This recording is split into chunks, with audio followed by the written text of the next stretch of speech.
Përshëndetje të gjithëve. Përshëndetje, shef. Ledi Olsi. Ndodhemi në Zara, po ja? Po, jemi në kantierin e ndërtimit në stacionit të Ri Zarës, në stacion tërësisht në e para. Totalisht. Keni ankesa më kryetar? Okej. Është një stacion totalisht i ri nga e para, i cili ka filluar ndërtimin në janar të vitit 2024 dhe sipas kontratës mbaron në maj të vitit 2026. Por duke parë dhe ecurinë e punimeve, po ashtu siç kemi zakon në tilla raste, ne do ta mbyllim besoj brenda 3 muajit të parë të vitit 2026 para afallit. Ky është një stacion 110-20 me një fuqi prej 50 megash të instaluara, që do të thotë një 8 fishim i kapaciteteve të atij që është ekzistues. Sot kjo zonë furnizohet nga në stacioni ekzistuesi i Livadhjas, një në stacioni i cili është ndërtuar 1966. Në vitin 1966, i cili nuk garanton as siguri në furnizimin e energjisë elektrike të gjithë zonës, por as i shërben në kësaj zone pasi kapacitetet këtu sa vinë dhe shtohen çdo ditë. Eksakt, domethënë është çështja e kapacitetet në të gjitha, padyshim edhe teknologjia, një tjetër teknologji përdorim ne sot, por nga ana tjetër ne duhet kuptojmë që e gjithë zona e jugut tashmë këtu ku ndodhemi është një zonë e cila e shumë fishon numrin e banorëve nga maj deri në tetor. Nga ana tjetër është një zonë e rëndësishme edhe për sa i përket bujqësisë këtu, dhe ne kemi diskutuar nga fillimi që energjia në këtë zonë nuk duhet vetëm për banorët, dhe flasim për 7.000 abonentë që përfitojnë nga ky projekt, apo jo?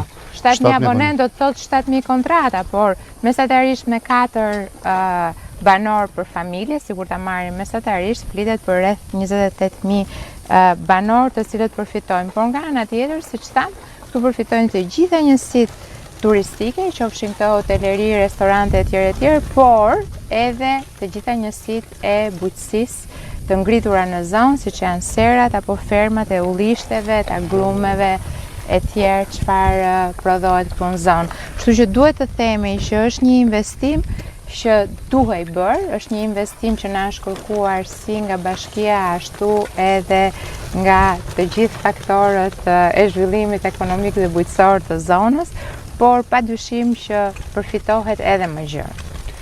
Edhe pse quhet në stacionin e Zarës, ky nuk është vetëm në stacionin e Zarës, kështu që dhima ja kemi shpjeguar disa herë këtë. Është në stacion që emrin domo nuk ka problem. Do emrin që t'i vëj markën e Zarës, po pastaj do ta shkruaj në stacionin e vet, por nuk është vetëm në stacionin e Zarës.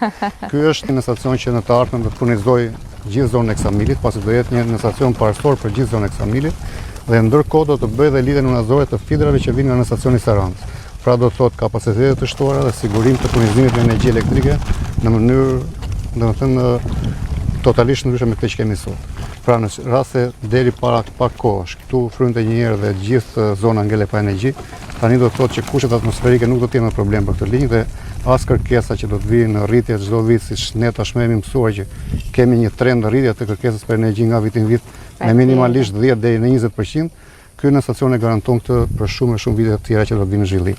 Unë e them gjithmonë atë që mbaj mend në fillim detyrës time, nata e vitit 3 ishte nata më e ngarkuar dhe ne nisnim që nga dreka e datës 31 në komunikim me OSHA-n për sa i përket volumeve.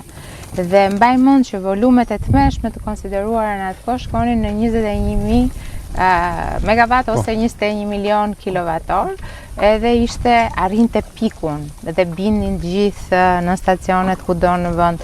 Këtë vit, ose më saktë për referohem vitit kaluar, se këtë vit do shohim, do shta shkojmë edhe më lart, vitin e kaluar nga 15 korriku deri në 15 gusht kemi qenë me 28 milion kilovator në ditë. Apo jo?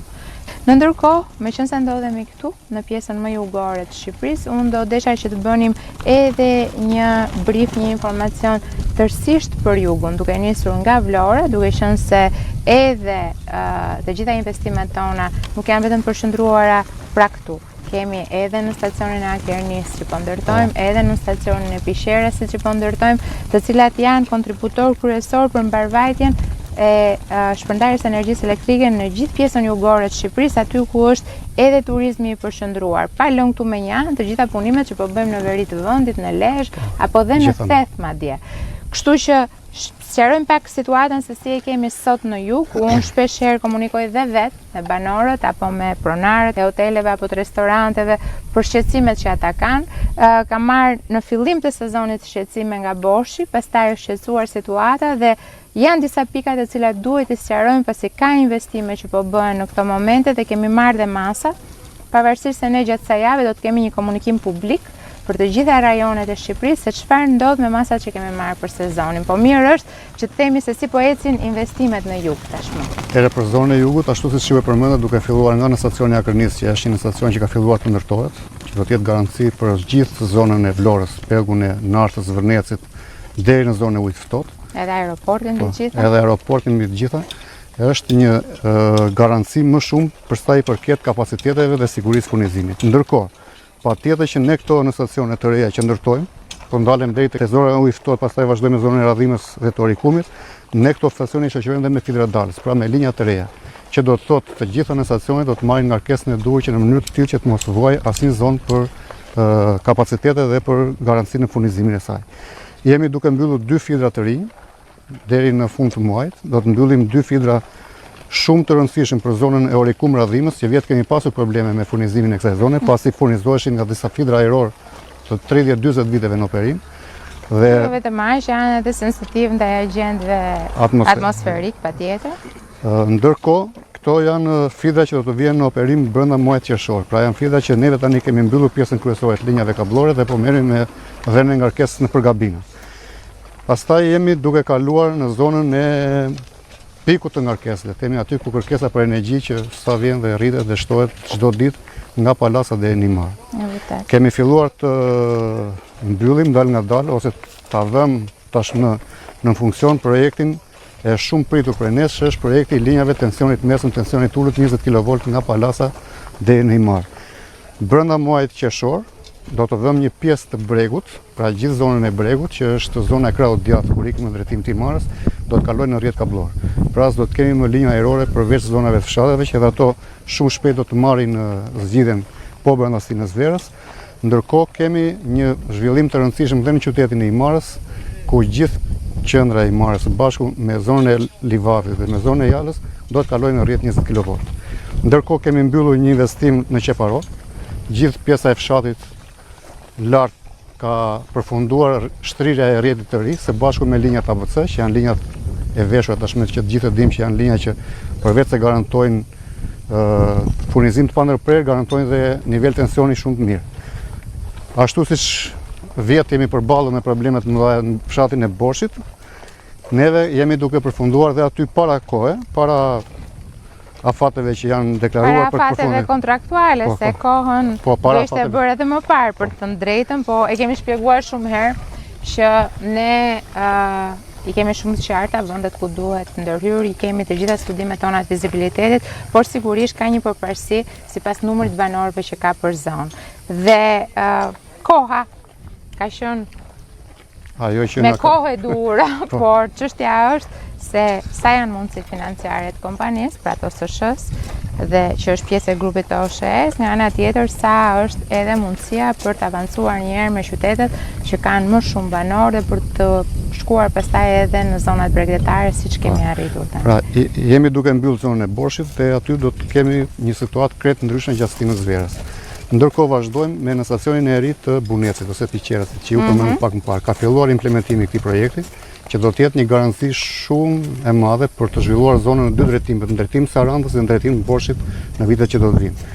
Kemi përfunduar i konstruksionin e 2 fidrave shumë të rëndësishme në qytetin e Sarandës, që janë fidra që do të garantojnë përveç se sigurisë furnizimit, do të garantojnë edhe kapacitet të reja shtesë për ata përdorues të rinj që kërkojnë të futen në rrjetin tonë, pasi zhvillimi urban bën punë e vet.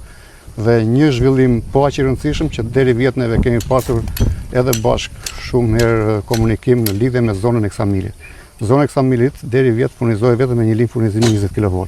Tashmë mund të themi që prej disa ditësh ne kemi vënë linjën e dytë në punë, është energjizuar dhe Ksamili përveç se do të ketë një balancim ngarkesash, do të ketë edhe një siguri me një linjë të dytë që në rast të ikës linjës parë mund ta furnizojmë me linjën e dytë. Ndërkohë dhe këtu ku jemi, kthehemi prapë tek Dhima, që shofin e prekin vet, kemi futur të gjithë fidrin Këtu që është Fidri Leftertalo, për që mbulon gjithë zonën e Zarës, Mursis, Konispolit, Vrinës, Shëndullis, pra gjithë zonën rreth e rrotullt ku jemi tashmë, është futur në rekonstruksion dhe me vënën punkt të në stacioni shumë shpejt kthehet ajo në 20 kV. Pra kemi një situatë, një panoramë totalisht ndryshëm në raport me vitin e kaluar. Pikërisht përveç investimeve që ne bëjmë, sigurisht që ne kemi të gjithë dëshirën, vullnetin edhe tendencën që t'i bëjmë në stacionet e reja, që gjitha këto në stacione janë të pajisura pastaj edhe me sistemet e automatizuara që na ndihmojnë për të identifikuar avarit dhe për t'i zgjidhur me njëherë, sepse avari energjetike do ketë gjithmonë. Nga ana tjetër, ajo që ne bëjmë, krijojmë linja të backupuara, pra kemi edhe një linjë të dytë gjithmonë që në rast se ka një avari, kalojmë transmetimin dhe shpërndarjen në linjën tjetër derisa të ajustohet ajo që është linja primare, pra linja parsorë. Shumë mirë, me lajmet mira nga jugu, unë sigurisht performancën e OSSH-s e ndjej me njëherë në telefonin tim, kuptohet kur po shkoni mirë apo kur po shkoni keq, por në ndërkohë duhet ta them që performanca gjatë kësaj vere ka qenë shumë e mirë. Akoma nuk kemi ardhur në pikun e sezonit, ndaj edhe ne jemi duke u përgatitur për korrikun dhe për gushtin, duke qenë se edhe të gjitha dënat që marrim nga njësitë turistike janë që do ketë një rritje me 20-30% të volumeve krahasuar me një vit më parë, por ne jemi në pozita shumë më të mira se në 2024, që ka qenë një vit i mirë për përballimin e kërkesës me energji elektrike. Duhet të thënë gjithashtu që energjia elektrike gjithmonë afekton edhe operimet e ujësillës kanalizimeve në disa raste, që ka të bëjë me pompat, të gjitha ato vende të cilat furnizohen me pompa dhe jo me sistemet gravitacionale, apo edhe për sa i përket kanalizimeve, kur kemi pompat me zhytje që bëjnë të gjithë procesin. Kështu që na duhet vëmendje e shtuar tek sistemi energjetik në këtë momente, qoftë linjat e transmetimit, qoftë dhe ato të shpërndarjes, ku ndodhemi sot. Bashkëpunimi midis OST-s dhe OSSH-s është shumë i rëndësishëm, i kemi shumë të mira të gjitha kuadrat e bashkëpunimit, por thjesht për ta pasur parasysh për ditët në vazhdim.